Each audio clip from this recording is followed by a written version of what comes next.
Hi, we're talking about the sufficiency currency today, which is part of the Voice of Humanity, which is a project to change how we govern and create economic systems to offer some alternatives and upgrades to the current democratic and economic systems. And the sufficiency currency is one of the small projects that we're working on inside of this. So sufficiency currency. The first thing to say about currency is that rather than using currency as equivalent to money, I use a terminology which means currency. Any current that you can see would be a currency, and that's from Arthur Brock of the MetaCurrency Project and Holochain. And so currency design is this new area of how do we see some of the flows that our monetary system misses. So I'm going to tell you a little bit about me. This is me and some children that I've had with that gentleman there, and I am dropping off my youngest son to the military. That's what you have to do when they're 18 and you're Israeli.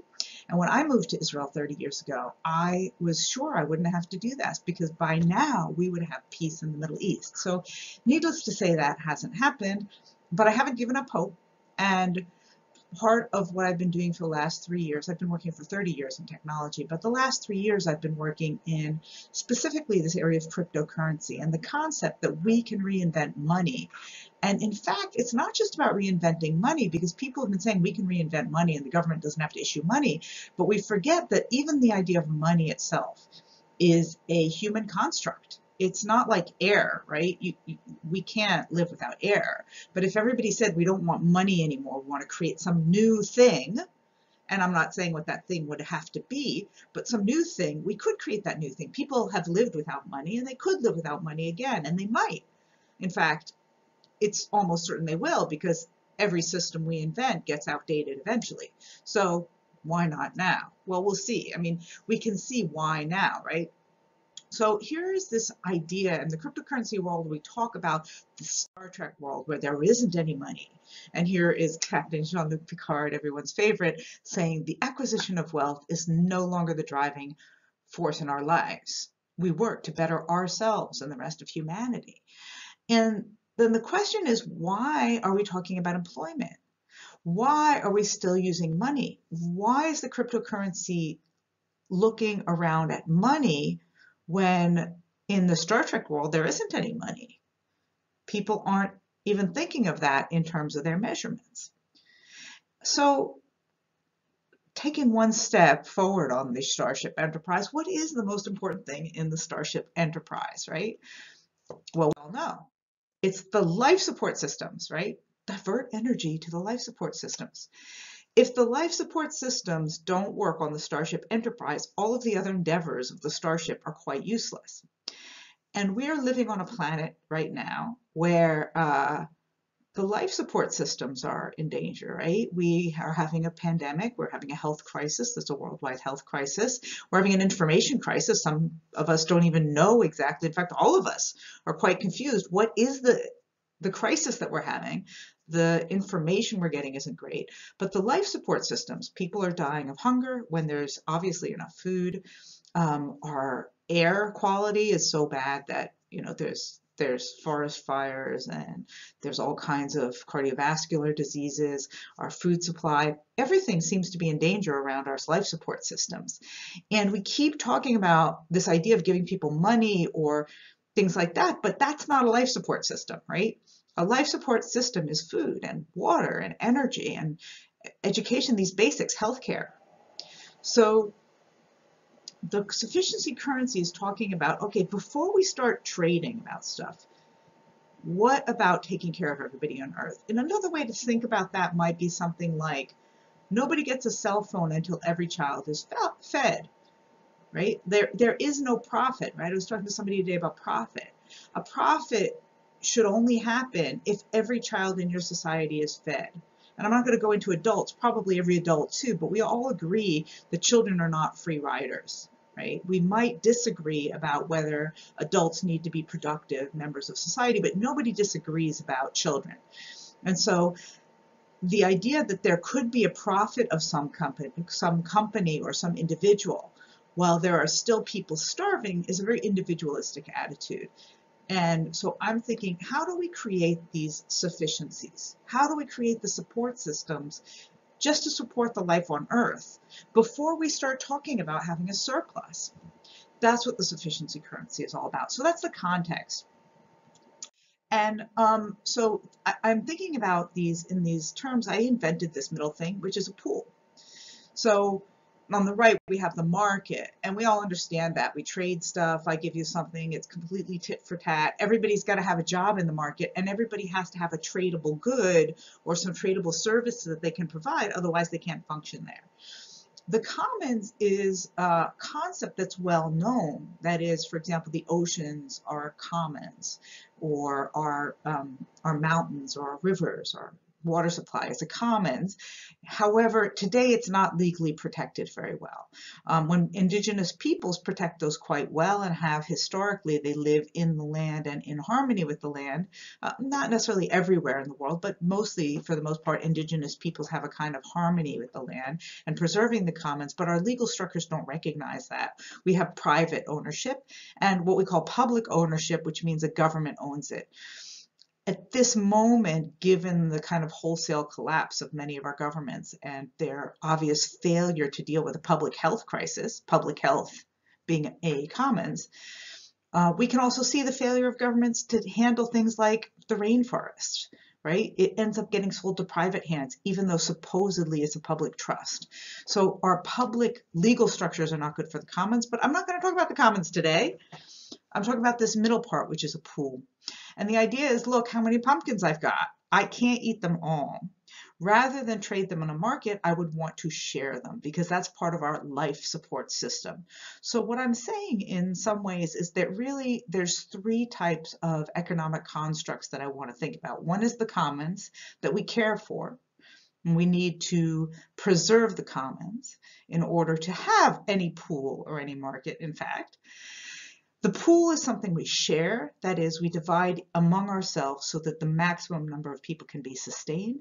And then the market is for any surplus. I mean, if you make some kind of really fancy food, or maybe even coffee as a surplus, do we need that? I don't think it's a basic good. I mean, I don't know if I could do without it, but right, the market is for trading if there's some surplus. So this pool is what I want to focus on. And what would be the economics of a pool? Well, we know something about the economics of a pool.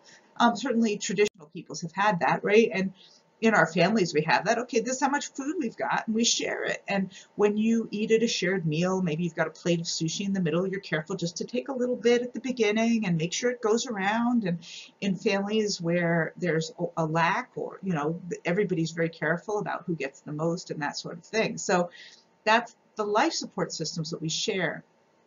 And we see that in intentional communities, communes, eco-villages, small communities where people just share what they've got. I mean, you know the people and you don't want them to die on the streets of starvation or be sick. So we just care for one another in small communities. We don't have that in our larger impersonal cities anymore, but this is quite normal in traditional societies, that you don't just let your next door neighbor starve.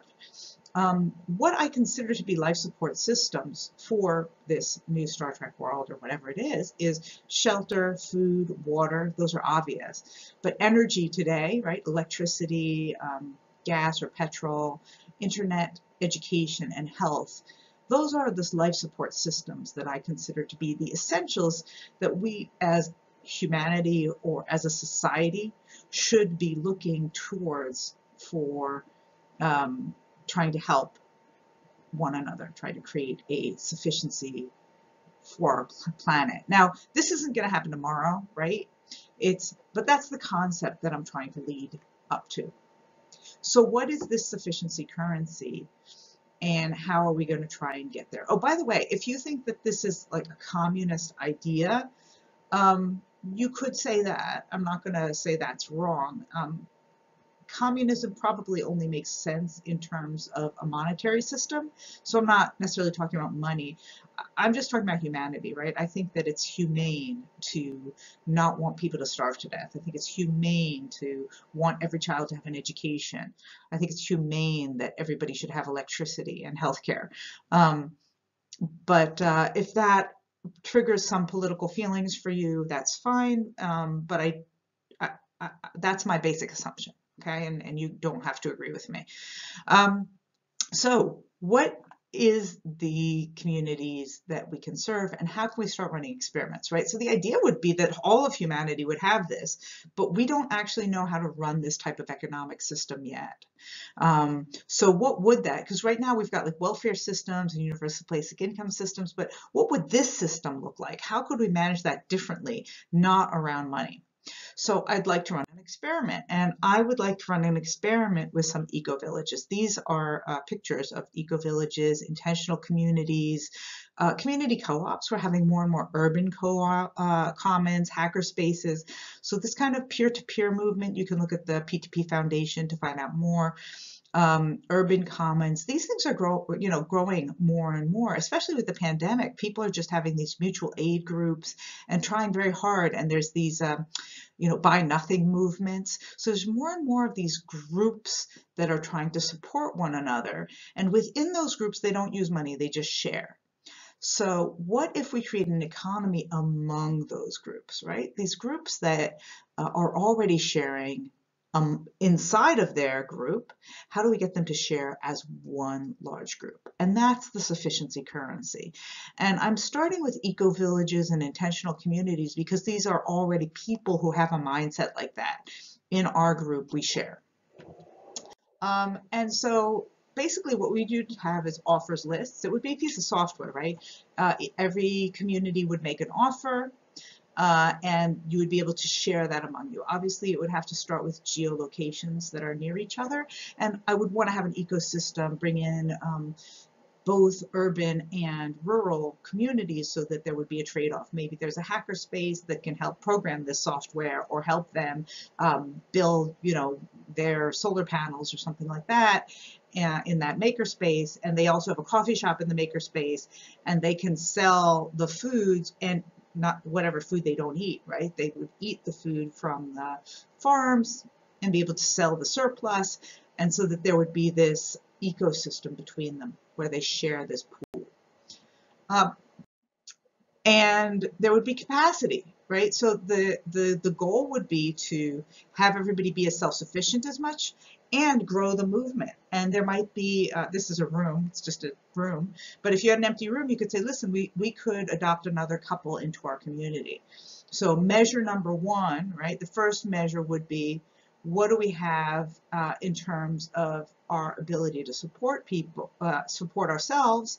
And then two would be, what do we have in terms of our ability to support additional people coming into the community? And that might even be interesting to look at that together. So for example, wow, it turns out we're spending quite a lot of money on plumbing or on carpentry, but we have an extra room in one of our communities. And if there were a family where one of the parents was a carpenter and the other parent could do the farm work that we do, we would be able to adopt another family and then reduce our dependence on money for the plumbing, and that plumber would go to our 5 communities and take care of the 5 communities, something like that. So our capacity for growth is also connected to the sufficiency. What do we need? Oh, maybe if we, in certain countries, for example, in Spain or Italy, there's a lot of properties that the government is trying to repopulate because there's been people have left the countryside, and there are these abandoned villages. And it might be something like, if we had a lawyer in the movement, we could easily adopt 5 additional families because there's this old castle or old lighthouse or old village that is looking for, the government's looking for people to repopulate it. And if we had some young families who wanted to move in and a lawyer, something like that, right? So that would be our capacity for growth. The other reason it would be easier to grow as a movement is because people who've already built these communities would be helping the new people. So it would help the movement look like a movement instead of a bunch of little dots. Right now, I consider it, I talk about it like there's a bunch of little flotillas, but we'd like it to be an armada. And so having this sufficiency currency, something, the currents that we can see, being able to collaborate would create a movement between us. So reputation would be the third area that we would want to measure. And at the beginning, we wouldn't do that necessarily for the initial pilot. I'm looking at doing a 1-year pilot right now. So the pilot would track reputation of currencies and possibly of individuals. So each community would have its reputation. They're in good standing. Maybe the individuals would have a reputation of in good standing. So if you're in good standing in your whatever it is, community co-op in the city, and you want to spend a week in the country, you're taken care of, like your vacation is taken care of because you're in good standing in your community, and we have a bedroom in our little eco-village as a hotel, and you can stay there. Or the opposite, if you have a business meeting in the city and you're in good standing, somebody from the urban cooperative will host you for a couple of days while you're doing your business in the city instead of having to stay at a hotel, so that we could collaborate among us. And each community would have its own profile. You'd know what the values of the community are. Again, for long-term governance, I'm thinking of this in terms of, at the beginning, it would be a coalition of whoever's in the coalition, and you pool with them. But in the future, you might want to decide, I'm not going to pool with somebody who isn't carbon neutral or something like that. So you could have your value system as part of your reputation that would allow you to trade with one another. So those are the three currencies that I talked about, the currents that we want to see. The sufficiency, that is, what do we have in the pool? What do we need in the pool? And the second is the capacity. Who can we adopt? What, what is our capacity to grow? And the third one is reputation, right? Who is in good standing? How do we feel about that community? Have they traded kind of fairly? And again, fairly isn't going to be tit for tat. Younger communities, just like younger children, have less to give than older communities. But have they been fair? Have they been reasonable within the community? That kind of thing. What we want to measure over time, right, is the needs that are met. So how much of our needs are we meeting internally versus how much cash do we need? And by the way, if we find that as a movement we need cash this year, we can problem solve together. So we can sit together and say, okay, are more of us going to take jobs this year, and we're going to grow less food, so we're not going to eat as much great organic food that we grow ourselves, but we're going to have a little money this year? Are we going to, get more volunteers so that we can grow more? We can solve the problems ourselves, right? When we can see together as a group where our needs are or aren't met. Reduction over time, right, of the dependence on outside money, right? So if we are able to take care of more and more people in the community with food that we grow ourselves, electricity that we produce ourselves, et cetera, we know that our dependence is being reduced, and we're increasing the number of people who are in the movement.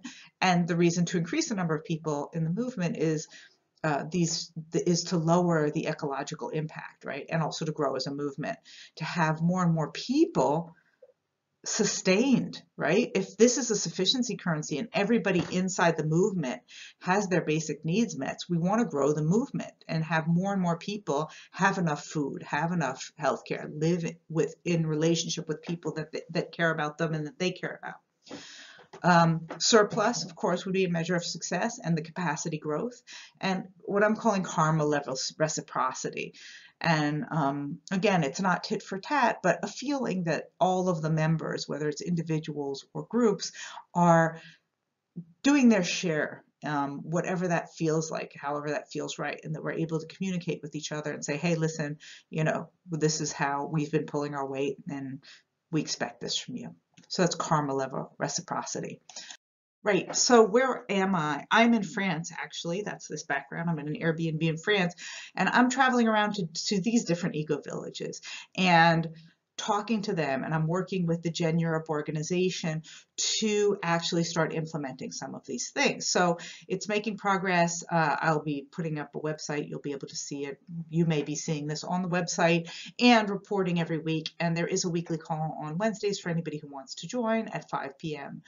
European time, where I talk about some of the issues that are coming up. Now, how are we going to fund this, right? I've estimated it's going to be a few $100,000 to do this one-year pilot, which I would have 5 to 10 different communities joining in it.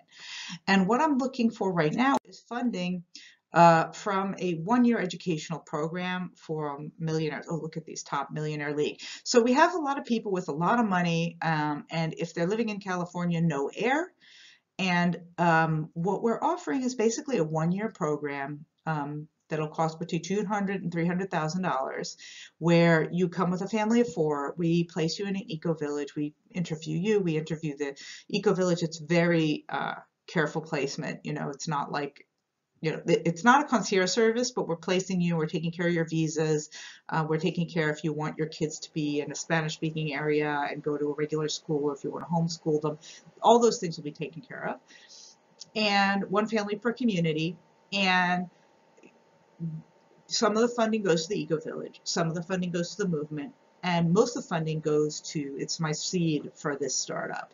So it's a seed in order to do a one-year pilot program, and it's a win-win, right? So if you're a family, you can get out of wherever it is you are for a year, and it's kind of like a educational retreat. We'll have you know, both personal development and ecological living types of workshops every quarter for these groups, and it'll be fun. It'll be a year of fun. And so right now I'm also vetting the villages where you might live. We only will have room for 5, possibly 6 families for the first year. It's a pilot. Also from the eco-villages themselves, there's a question of, okay, how's this going to go, right? So we don't want to try a wide-scale program at this point. But that's what we're up to. And so that is the Community Currency Sufficiency Currency project. You can find a write-up on my GitHub. Here it is, not quite visible. And yeah, and any questions, whatever, I'm pretty easy to find. Grace Rahmani on the internet. And yeah, thank you. Oh, look, here's my contact information.